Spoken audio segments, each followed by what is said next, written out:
The power of awareness. Chapter 3. Power of assumption. Man's chief delusion is his conviction that there are causes other than his own state of consciousness. All that befalls man, all that is done by him, all that comes from him happens as a result of his state of consciousness. A man's consciousness is all that he thinks and desires and loves. All that he believes is true and that he consents to. That is why a change of consciousness is necessary before you can change your outer world. Rain falls as a result of a change in the temperature in the higher regions of the atmosphere. So, in like manner, a change in circumstance happens as a result of a change in your state of consciousness. Quote, "Be ye transformed by the renewing of your mind." To be transformed, the whole basis of your thoughts must change. But your thoughts cannot change unless you have new ideas. For you think from your ideas. All transformation begins with an intense, burning desire to be transformed. The first step in the renewing of the mind is desire. You must want to be different and intend to be before you can begin to change yourself. Then you must make your future dream a present fact. You do this by assuming the feeling of your wish fulfilled. By desiring to be other than what you are, you can create an ideal of the person you want to be and assume that you are already that person. If this assumption is persisted in until it becomes your dominant feeling, the attainment of your ideal is inevitable.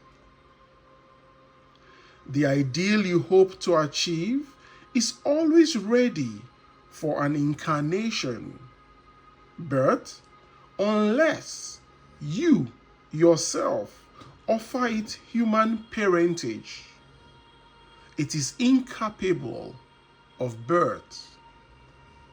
Therefore, your attitude should be one in which, having desired to express a higher state, you alone accept the task of incarnating this new and greater value of yourself. In giving birth to your ideal, you must bear in mind that the methods of mental and spiritual knowledge are completely different.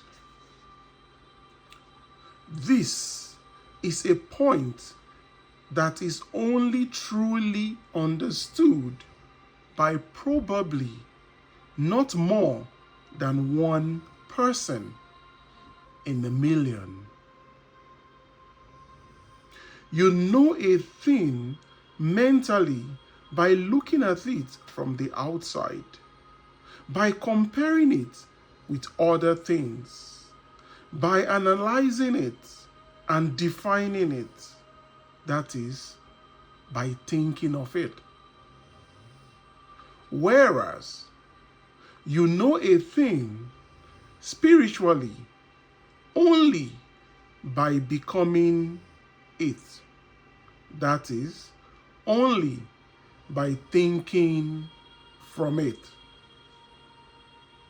You must be the thing itself and not merely talk about it or look on it.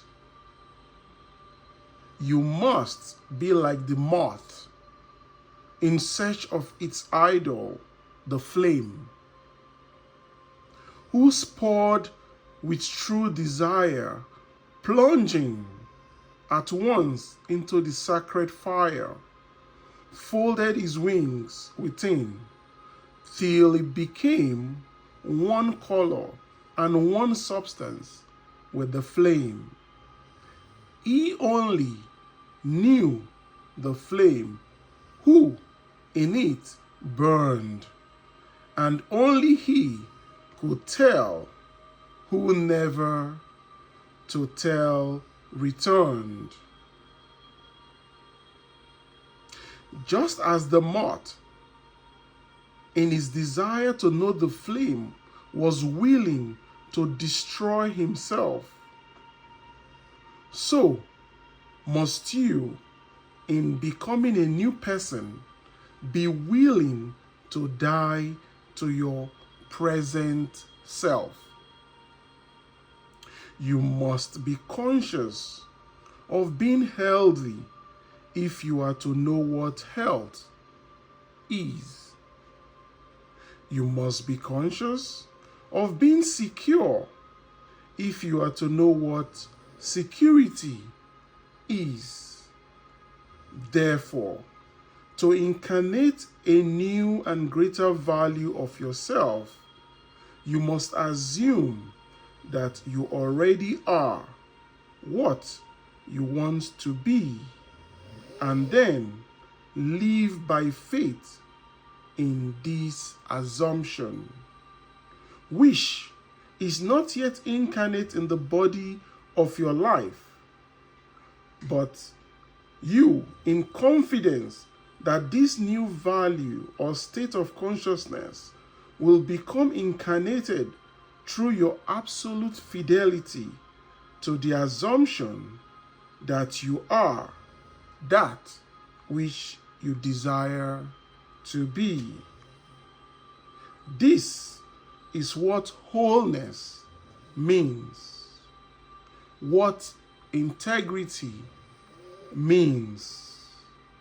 They mean submission of the whole self to the feeling of the wish fulfilled, in certainty that that new state of consciousness is the renewing of mind which transforms.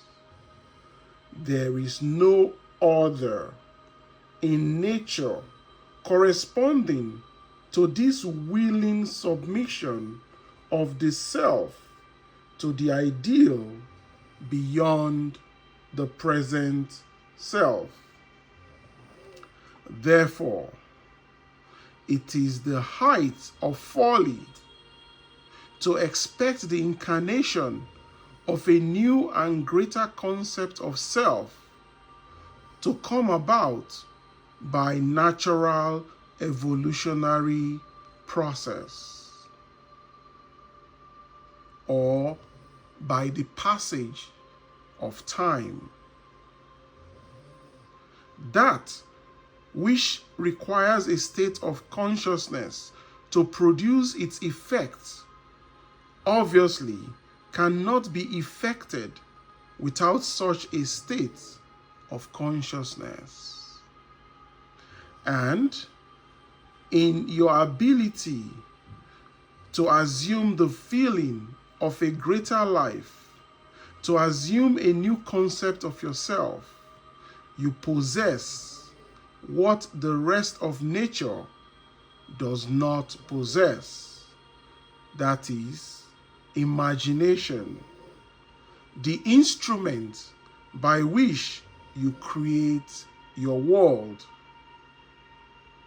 Your imagination is the instrument, the means whereby your redemption from slavery, sickness, and poverty is effected.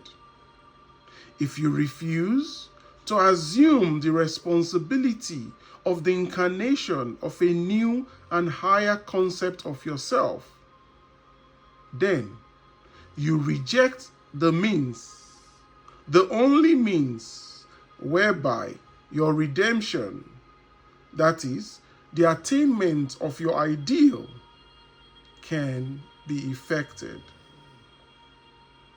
Imagination is the only redemptive power in the universe.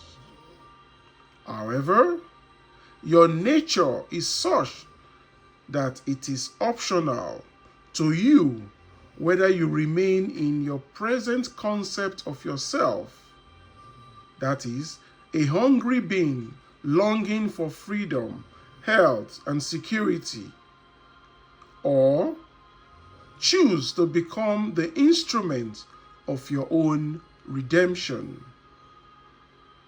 Imagining yourself as that which you want to be, and thereby satisfying your hunger and redeeming yourself.